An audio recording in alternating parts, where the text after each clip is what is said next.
Ebbing and flowing with natural cycles of rain, snow, fire, and erosion, the North Saskatchewan River had a relatively sleepy existence for thousands of years. But the river's story would change in the 1800s, beginning with rapid expansion of the fur trade economy. This set the stage for exponential population and industrial growth, centered around what we now know as the city of Edmonton. As Edmonton developed, the river felt the impact. Human, industrial, and agricultural waste flowed directly into it, without regulation or monitoring. Sure enough, water quality in the river got so bad that people were discouraged from using it altogether. It wasn't until the 1950s when advancements in point source management improved the health of the North Saskatchewan River. However, neither the river nor its watershed are as healthy as they were before the arrival of settlers. Back when I was a student in the 70s, I would sometimes go fly fishing below the U of A campus in the river, and people would laugh at me. Like, what are you fishing in the river for?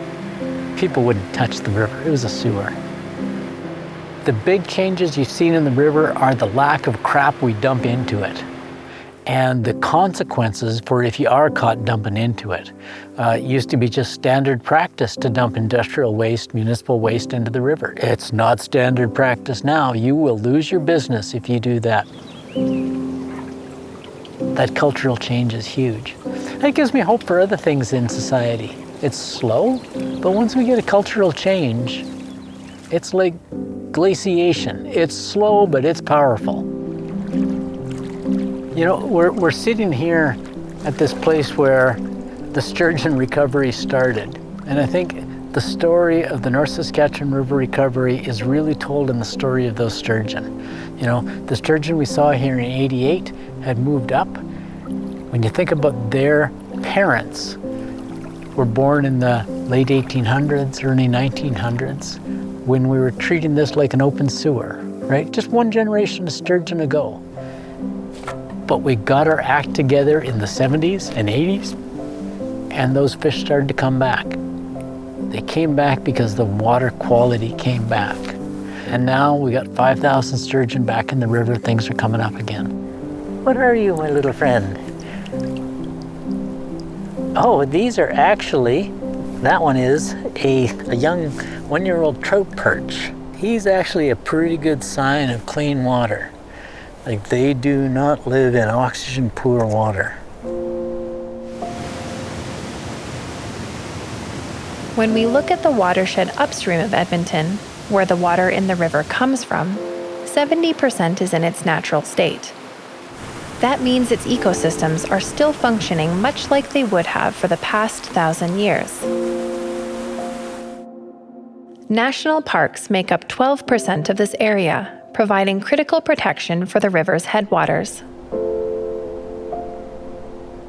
Forests in the upper watershed are carefully managed for timber harvesting, with only about 75 square kilometers harvested annually. This minimal disturbance in the North Saskatchewan headwaters is rare across North America and is something to celebrate. Zooming out, overall watershed health is a different story, with only 30% in its natural condition. In the last 150 years, loss of native grasslands and wetlands, as well as keystone species like bison and beaver, have profoundly impacted the tributaries in these areas and decreased overall watershed health. In urban areas like the Mill Creek watershed, human impacts are felt most severely. In fact, the creek is no longer naturally attached to the North Saskatchewan River.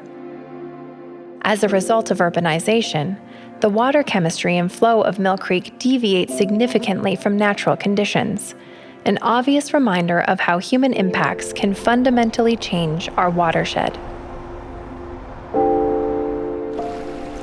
While there isn't a universal baseline for human impact, studies suggest that maintaining at least 75% of natural vegetation is crucial for supporting hydrology, water quality, and biodiversity. So while our watershed upstream of Edmonton meets this threshold, we have important work to do in the urban and downstream areas. We must remember and apply the principles of ecosystem function, the interconnectedness of systems, and watershed science to ensure the North Saskatchewan River and its watershed remains healthy. Continuous growth of our urban footprint is quite simply not sustainable, and if we shift our baseline to accept the new norms of today's watershed, its health will continue to suffer. Impacts of development in the upper watershed could be exponentially worse. Resource extraction in the headwaters, for example activities like mining and logging, could have a disproportionate effect on river quality and hydrology, as most runoff comes from these areas. Protecting the water towers of the North Saskatchewan must be of the highest priority. Only with a restorative and adaptive mindset will we be able to weather a changing climate and support increasing population. But what does that mindset look like in our local watersheds? As urban centers grow, it is important to incorporate principles of watershed health by mimicking natural hydrology, maintaining natural ecosystems on public and private land, and supporting connected ecological corridors. We may think we're too small to make a difference in the watershed, but change can happen in our own backyards and neighborhoods. We can all take steps to restore native habitats, collect rainwater, and promote biodiversity. On a neighborhood scale, boulevards of native plants, pollinator gardens, and low-impact development features can all improve watershed health. These actions are not just for homeowners, but also should be considered by business owners, land developers, and policymakers. Farmers and ranchers also have an important role to play. With the majority of the North Saskatchewan watershed used for agricultural land, simple steps like maintaining wetlands and natural areas on those plots can restore watershed health. My name is Miles Woke. We are about 85 miles east of Edmonton in the Beauvalin, Alberta area. My grandson's 6 generations on our place, and we have been here since 1927. So it's been a good long haul. Generations before me thought this was a beautiful part of the world. We sit between the Vermilion River and the North Saskatchewan River. So we've got a diverse rolling hills. We've got some really nice seedable ground. We've got spruce. We've got all kinds of wildlife. So it's a great place to live. There's free-flowing water. We use wells most of the time in most places, but in good years, the groundwater and the surface water are second to none. Through a couple different programs, we had an assessment come through the ranch and talk about every species of bird that was here and every plant species, every type of tree, all the insects. And the waterfowl and the riparian areas and just the wetlands. You know, that's where a lot of those birds nest, and that's where a lot of the wildlife lives and exists. And so do the cattle. You know, the cattle are getting in with the deer and with different wildlife. As the cattle graze, the grasses are always coming back lush and green. It goes hand in hand with the riparian areas, with the wetlands, and it goes right back to soil health. You want your soil to maintain and keep as many gallons of water in it to withstand a drought. And the only way to do that is those wetlands. And the areas that are around the soil and around the areas we seed are the most important. They'll maintain the water that you need, and that's below the surface. And the rest of the plants are soaking that in. And without that, you create a desert without those wetlands. We've been on this land for generations, for 100 years. So we work very well with water, with the rivers, and make sure that we're not doing anything that's going to jeopardize the next generation. We want to make sure that it's as healthy when we get there, or maybe even healthier when we leave. My name is Jenny Malhoff, and I am the Deputy Reeve for Clearwater County. I've been involved in watershed planning for a number of years. Since I joined the Ag Service Board, actually, is when I really became involved with understanding the watershed and how important it is in general, protecting the riparian area, and how us as ag producers and as municipalities, how we can protect the watershed and make sure that we are integrating agriculture into it. The health of waterways on the landscape is extremely important, and we've come a long way in the ag industry. In particular, we used to remove those waterways in order to make way for more crop production, but we've learned how important the water actually is, particularly in years where we don't have a ton of it, where if you remove that water, it's not coming back.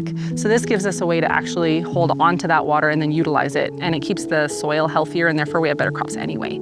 So making sure that we have the waterways and we're not manipulating them in any way ensures that the land is healthier, and then we'll have better production in the long run. And really it's about making sure that generations to come have a wonderful, healthy waterway and or landscape in general. So it's keeping everything really healthy is important. My favorite thing about living in our watershed, we have stunning features. The mountains, no better picture than that. Taking my kids horseback riding and getting to see it firsthand and having the horses drink out of that crystal clear water it's amazing. And there's honestly nothing better than that. Being able to teach them and take them and disconnect from technology and really connect with the land it's an amazing experience to watch them learn from that. It's my favorite thing to do. As we look further into the future, we must consider more complex risks. The effects of climate change have further increased pressure on the North Saskatchewan watershed. Climate models for the region predict more rain in the headwaters and higher average flow in the river, potentially leading to increased runoff and erosion. However, for the rest of the watershed, warmer temperatures will lead to drier soil conditions and reduced flows in creeks. Without as many wetlands on the landscape, the ability to weather these conditions is dampened. Climate change, my goodness. I can do all sorts of climate change modeling, and it seems like every 2 years I have to up the level of climate change we're seeing even in our predictions and models. That's going to be a scary one. We don't call it climate warming, we call it climate weirding. Climate is changing too fast for most of the species to adapt. The long-lived species, like the walleye, the sturgeon, that can have multiple chances to spawn, they'll probably do okay. The younger species, things like trout perch we're seeing that only live maybe 5 years, we could lose populations of those. So monitor it, put in severe regulations to save it, eat the fish when you can. Be careful. Be careful. Watch carefully. Show some respect. The most dramatic change in the climate of this basin and the prairies in general is the warming of our winters. The big advantage of a cold climate is snow. It's the natural storage of our water supply. And it's a predictable water supply because historically it would accumulate all winter, and we know how much water to expect that summer. We have begun to observe, and we certainly expect, fairly dramatic changes in the river as a result of a change in the snowpack in the mountains. We have built a society and a culture and an infrastructure in Alberta that's adapted to the climate of the past. And so we should really be anticipating how different the climate will be in the future and plan accordingly. While many factors can contribute to the decline of our watersheds, both locally and globally, our understanding of cause and effect is greater than ever. Learning from our Indigenous partners, watershed scientists, and with help from organizations like the North Saskatchewan Watershed Alliance, we have shown the ability to reduce our impact and restore damaged ecosystems. Ultimately, it takes a coordinated and determined effort from all watershed rights holders and stakeholders to safeguard our river for future generations to enjoy. You know, it's pretty fascinating. Governments follow people. They don't lead. They jump on the bandwagon when they see what direction it's going. Citizen groups, grassroots, join the Friends of the Athabasca, NSWA, go to the meetings. The weight of opinion matters. I've seen or heard of government policy being changed with 6 well-written letters. And if you're a member of a group and it has 6,000 members instead of 60, people listen. Show that cultural change is happening. What you can do is take part. To be effective, you have to be present. Be present.